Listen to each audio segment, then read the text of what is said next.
तो हेलो दोस्तों, जय हिंद, नमस्कार। मैं अर्पित मिश्रा स्वागत करता हूं आपका अपने चैनल अर्पित एकेडमी में।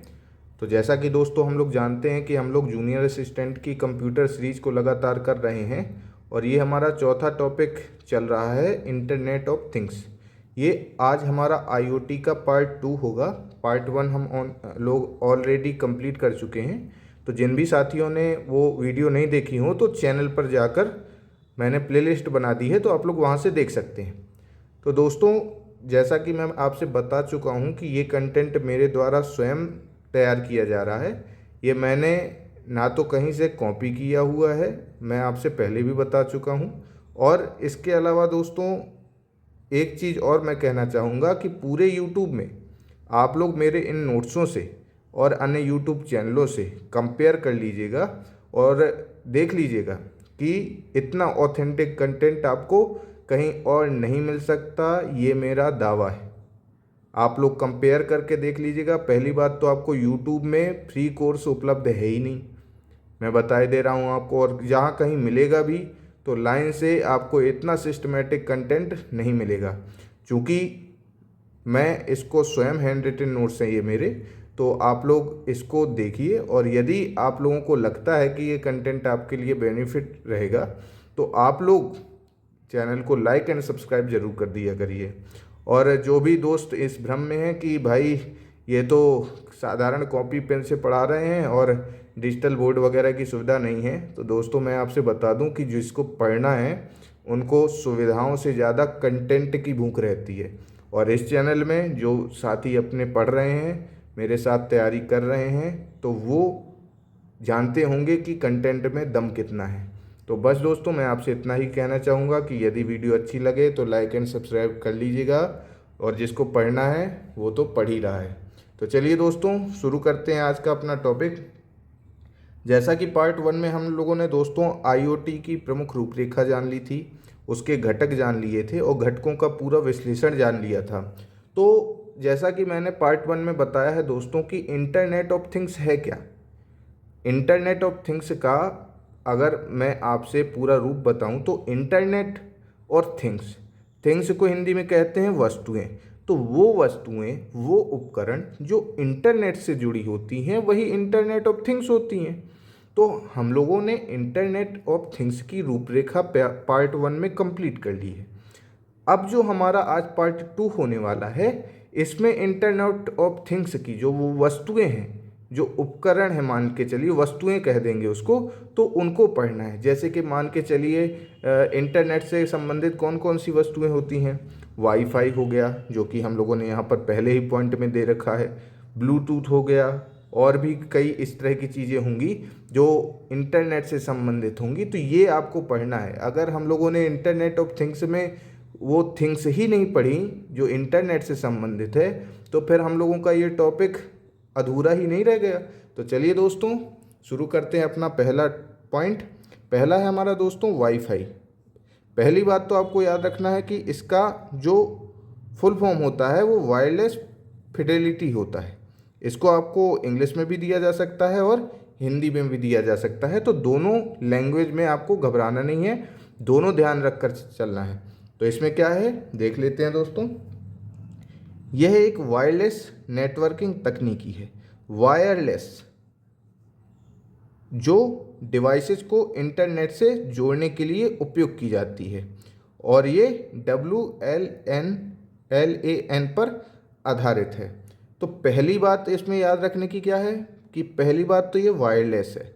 वायरलेस का मतलब वाईफाई, देखिए कभी भी कनेक्ट करने के लिए आपको तार या वायर की ज़रूरत नहीं पड़ती ना, तो वायरलेस है, वायर की आवश्यकता नहीं पड़ती। पहला पॉइंट याद रखने के वाला। दूसरा कि ये इंटरनेट जो डिवाइस है उसको इंटरनेट से जोड़ती है, ये तो सबको पता है। हम लोग आए दिन इंटरनेट वाईफाई कनेक्ट करके नेट चलाते हैं रोज़, तो ये तो आपको पता ही होगा। और ये WLAN पर आधारित है। इसका क्या है, तो ये दोस्तों इसका पूरा नाम होता है वायरलेस लोकल एरिया नेटवर्क।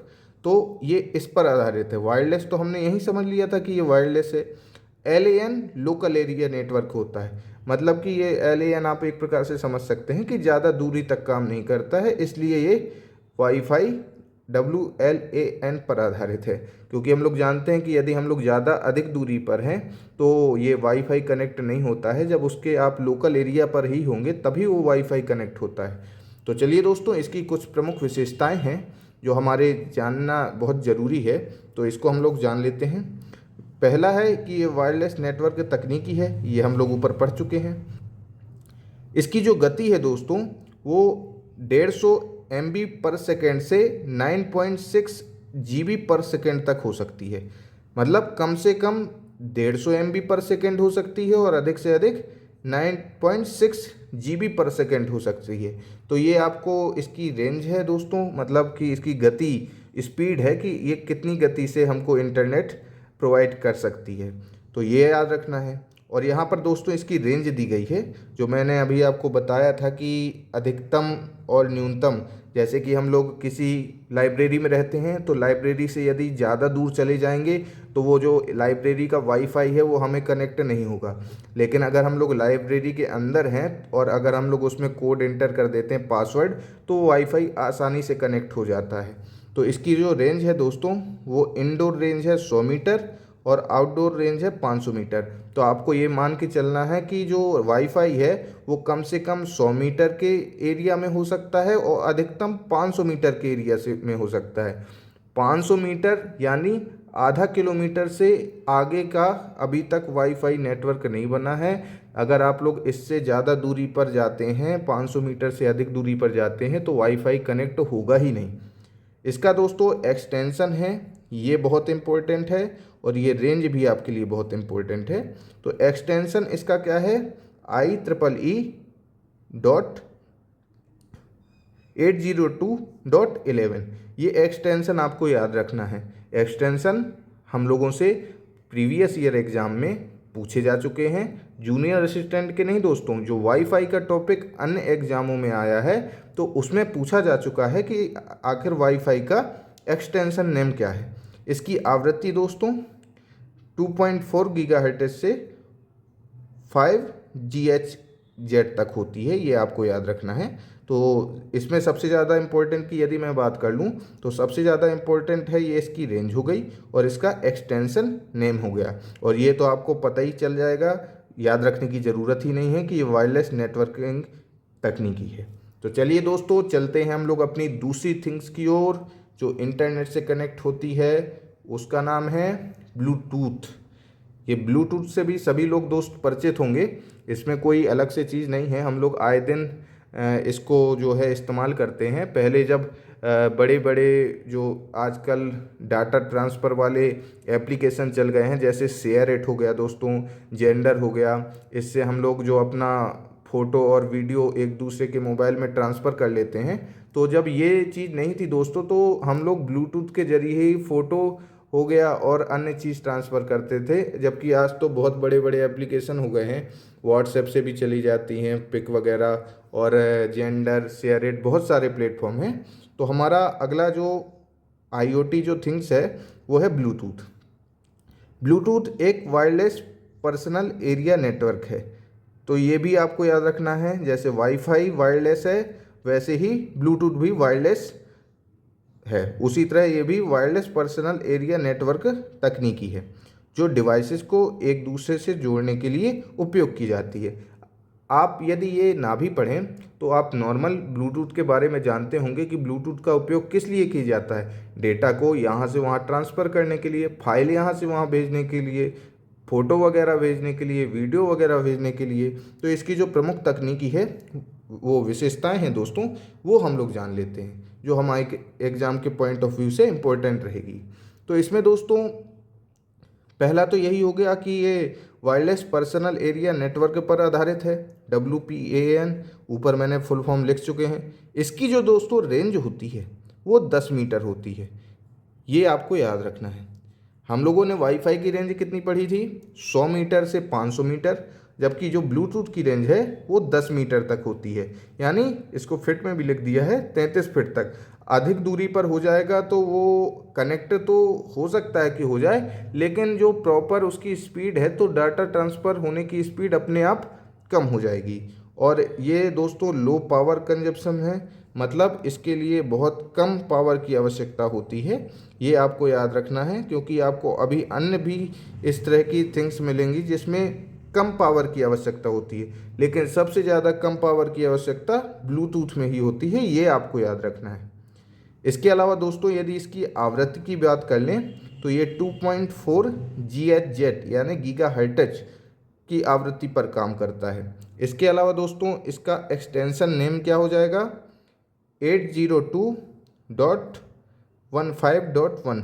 ये आपको याद रखना है। एक्सटेंशन नेम बहुत ज़्यादा ज़रूरी है, मैं बार बार कह रहा हूँ। और देखिए ये रेंज हो गई दोस्तों, आवृत्ति हो गई, ये इसकी विशेषताएं तो आपको याद रखनी ही पड़ेगी। देखिए मुझे तो एग्ज़ाम बनाना नहीं है कि मैं एग्ज़ाम बना रहा हूँ तो मुझे पता हो कि मैं कौन सा पॉइंट दूंगा। तो इसलिए दोस्तों कभी भी एक प्रश्न को कवर करने के लिए जब हम 10 प्रश्न पढ़ेंगे तब वो जाकर एक प्रश्न हम लोगों से कहीं कवर होगा। और यदि हम लोग एक प्रश्न के लिए केवल एक प्रश्न ही पढ़ेंगे तो ये तो आप लोग भी जानते हैं कि वो फंसना नामुमकिन हो जाता है। तो इसका जो दोस्तों ब्लूटूथ का नवीन संस्करण है, यानी जो नया वर्जन आया हुआ है, वो वर्तमान में 5.0 है। यानी ब्लूटूथ 5.0 ये सबसे नवीनतम संस्करण है, नवीनतम वर्जन है ब्लूटूथ का। तो ये भी आपको याद रखना है। बाकी मैं जिसमें इम्पोर्टेंट लिखते जा रहा हूँ वो तो माइंड से स्किप होना ही नहीं चाहिए। नहीं तो दोस्तों देखिए 5512 वैकेंसी है, 2.5 लाख बच्चों ने पीईटी की कट ऑफ के आधार पर उसको अप्लाई किया हुआ है। तो यदि हम लोग 55 से 12 एक जो वैकेंसी है उसके लिए यदि सीरियस नहीं होंगे तो ये तो आप भी जानते हैं ये जो सुनहरा मौका है ये हाथ से निकल जाएगा और हाथ में अपने कुछ नहीं लगेगा। तो इसलिए सीरियस हो जाइए और मेरे साथ लगातार तैयारी करते रहिए दोस्तों। तो चलिए दोस्तों चलते हैं हम लोग अपने अगले पॉइंट की ओर। तो अगला दोस्तों हमारा पॉइंट है RFID। इसका फुल फॉर्म क्या होता है दोस्तों, इसका फुल फॉर्म हो जाएगा रेडियो फ्रिक्वेंसी आइडेंटिफिकेशन। इसके जो दोस्तों ये फुल फॉर्म है ये आपको बहुत ज़्यादा इम्पोर्टेंट है। फुल फॉर्म तो आपको याद ही होना चाहिए, क्योंकि इससे जो अन्य एग्जामों में क्वेश्चन पूछे गए हैं इंटरनेट ऑफ थिंग्स से, तो ये मान के चलिए 100% में 60% क्वेश्चन फुल फॉर्म से ही पूछे गए हैं। 40% क्वेश्चन अभी तक जो है इसकी थ्योरी से पूछे गए हैं। तो फुल फॉर्म में हम लोगों को अधिक ज़्यादा गौर करके चलना है। तो इसमें क्या है दोस्तों, RFID यानी रेडियो फ्रिक्वेंसी आइडेंटिफिकेशन एक ऐसी तकनीकी है जो वस्तुओं या व्यक्तियों की पहचान करने के लिए रेडियो तरंग का उपयोग करती है। तो जैसा कि दोस्तों मैं आपसे बताऊं कि आपको उदाहरण से समझने के लिए मैं बता रहा हूं कि ये जो रेडियो फ्रिक्वेंसी आइडेंटिफिकेशन है, जैसे मान के चलिए आप लोगों ने सुना होगा कि जो हमारे ये नेशनल पार्क होते हैं, तो नेशनल पार्क में कई जगह पर ये RFID जो आइडेंटिफिकेशन जो थिंग्स है ये लगी हुई होती है। तो ये क्या करती है, रेडियो के माध्यम से, तरंगों के माध्यम से जो हमारे एनिमल हैं, जानवर हैं, जैसे मान के चलिए चीता हो गया, जो नेशनल जो होते हैं ना दोस्तों, राष्ट्रीय उद्यान वगैरह होते हैं, तो वहाँ पर टाइगर भी होता है, शेर भी होता है। तो इन लोगों को उन रेडियो तरंगों से पता चल जाता है कि आखिर कितनी दूरी पर ये एनिमल है और कितनी दूरी पर नहीं है। तो ये जो आइडेंटिफिकेशन है, व्यक्तियों की पहचान हो गई दोस्तों, वस्तुओं की पहचान हो गई, तो ये हम लोगों को किस चीज़ से पता चलती है, ये RFID जो इंटरनेट ऑफ थिंग्स की एक प्रमुख चीज़ है, इससे पता चलती है। ये रेडियो तरंगों के माध्यम से पता कर लेता है कि कोई व्यक्ति या कोई वस्तु कहाँ पर है। इसकी दोस्तों विशेषताएं हम लोग जान लेते हैं। इसकी विशेषता है दोस्तों, इसमें वायरलेस संचार तकनीकी का उपयोग किया गया है। जब भाई रेडियो तरंग है तो रेडियो तरंग के लिए वायरलेस संचार तो चाहिए, क्योंकि भाई कहीं भी आपने देखा होगा जो हम लोग पुराने समय में रेडियो वगैरह सुनते थे, तो रेडियो जो आता था उसमें कहते थे हम लोग आकाशवाणी से बोल रहे हैं, फलाने आकाशवाणी से बोल रहे हैं। तो उसमें कहीं भी तार वगैरह, वायर वगैरह नहीं होता था, वो केवल वायरलेस ही होता था। तो वही दोस्तों ये रेडियो तरंगें भी होती हैं जो वायरलेस संचार तकनीकी का उपयोग करती हैं। इसके अलावा दोस्तों RFID में ऑटोमेटिक पहचान की सुविधा है। मैंने अभी आपसे बताया वस्तुओं और व्यक्तियों की पहचान के लिए ही RFID का उपयोग किया जाता है। ID का मतलब क्या है दोस्तों? कभी भी हम लोगों से पहचान करने को पूछेगा तो आइडेंटिफिकेशन मांगता है कि नहीं, कि आप अपना परिचय पत्र दिखाइए, आप अपनी ID दिखाइए, उसी से तो पहचान होती है लोगों की। तो उसी तरह दोस्तों ये RFID भी है, ये रेडियो फ्रिक्वेंसी की सहायता से किसी भी वस्तु या व्यक्ति की पहचान करती है। और ये दोस्तों लंबी दूरी तक के लिए काम करती है। ये नहीं है कि आपका 500 मीटर हो गया, 100 मीटर हो गया, इस तरह में ये लंबी दूरी तक भी RFID का उपयोग किया जाता है। ये भी दोस्तों लो पावर कंजप्शन पर आधारित है। ये मैंने बताया था आपको कई जगह मिलेगी, लेकिन आपको ये याद रखना है कि जो ब्लूटूथ है वो सबसे कम पावर उसमें लगती है। उससे कम पावर अभी तक किसी चीज़ में उपयोग नहीं होती, सबसे कम पावर ब्लूटूथ के लिए उपयोगी होती है। इसके अलावा ये रियल टाइम ट्रैकिंग की सुविधा होती है। ये दोस्तों आप लोग देख सकते हैं, ये रियल टाइम ट्रैकिंग का मतलब क्या होता है कि आप यदि अभी वर्तमान में नेशनल पार्क में हैं और आपके साथ कोई नेशनल पार्क का गाइड है, तो वो आपको उसी समय बता देगा कि 500 मीटर की दूरी पर एक जानवर के सिग्नल मिल रहे हैं। किसकी सहायता से? रेडियो फ्रिक्वेंसी आइडेंटिफिकेशन की सहायता से उसको पता चल जाता है कि यहीं नज़दीक पर 500 मीटर की दूरी पर एक जानवर है या 100 मीटर की दूरी पर जानवर है। तो रियल टाइम का मतलब उसी समय आपको बता देगा कि ये जानवर हमारे नज़दीक आ गया है। उसके अलावा दोस्तों जो पांचवा पॉइंट होगा वो उच्च गति से डेटा ट्रांसफ़र करने के लिए होगा। तो इसमें जो दोस्तों इम्पोर्टेंट है वो है दोस्तों ऑटोमेटिक पहचान करने के लिए उपयोगी, इसके अलावा वायरलेस संचार में उपयोगी, इसके अलावा रियल टाइम ट्रैकिंग के लिए उपयोगी। तो ये दोस्तों RFID भी हमारा पूरा हो गया। तो चलिए दोस्तों चलता हूँ अपने अगले पॉइंट की ओर। तो अगला दोस्तों हम लोगों का हो जाएगा जिग्बी। इसका नाम आप लोगों ने पहली बार सुना होगा, लेकिन ये एग्जाम के पॉइंट ऑफ व्यू से बहुत इंपॉर्टेंट है दोस्तों। तो ये आपको ध्यान रख कर चलना है। तो चलिए दोस्तों जानते हैं कि आखिर ये जिग्बी है क्या। जिग्बी एक वायरलेस संचार प्रोटोकॉल है दोस्तों, जो IoT के लिए डिजाइन किया गया है। ये भी दोस्तों वायरलेस संचार प्रोटोकॉल है। ये प्रोटोकॉल है दोस्तों, इस पर IoT की जो वस्तुएं हैं वो काम करती हैं। तो पहली बात दोस्तों आप लोगों को ये याद होना चाहिए, क्वेश्चन पेपर में डायरेक्ट बन सकता है कि निम्न में से कौन वायरलेस वस्तु है और कौन वायर्ड वस्तु है। तो जब आपको वायरलेस वाली पता होंगी तो आप लोग आसानी से उस ऑप्शन का चयन कर सकेंगे जो वायरलेस है। मैंने अभी तक आपको वाईफाई बताई, ब्लूटूथ बताया, इसके अलावा RFID बताई। ये सभी जो अभी मैं बता रहा हूँ ये सब वायरलेस संचार तकनीकी ही थी। और इसी तरह जिग्बी भी वायरलेस संचार प्रोटोकॉल है। ये IoT के लिए डिज़ाइन किया गया है। सीधी सी बात है, हम लोग IoT पढ़ रहे हैं, इंटरनेट ऑफ थिंग्स पढ़ रहे हैं, तो ये इंटरनेट ऑफ थिंग्स के लिए ही आवश्यक है। इसके अलावा दोस्तों इसकी यदि विशेषताओं के बारे में चर्चा करें तो इसकी जो विशेषताएं हो जाएंगी दोस्तों, इसकी विशेषताओं में दोस्तों पहला है कि ये WPAN स्टैंडर्ड है, जैसे मैं बता चुका हूँ, वायरलेस पर्सनल एरिया नेटवर्क।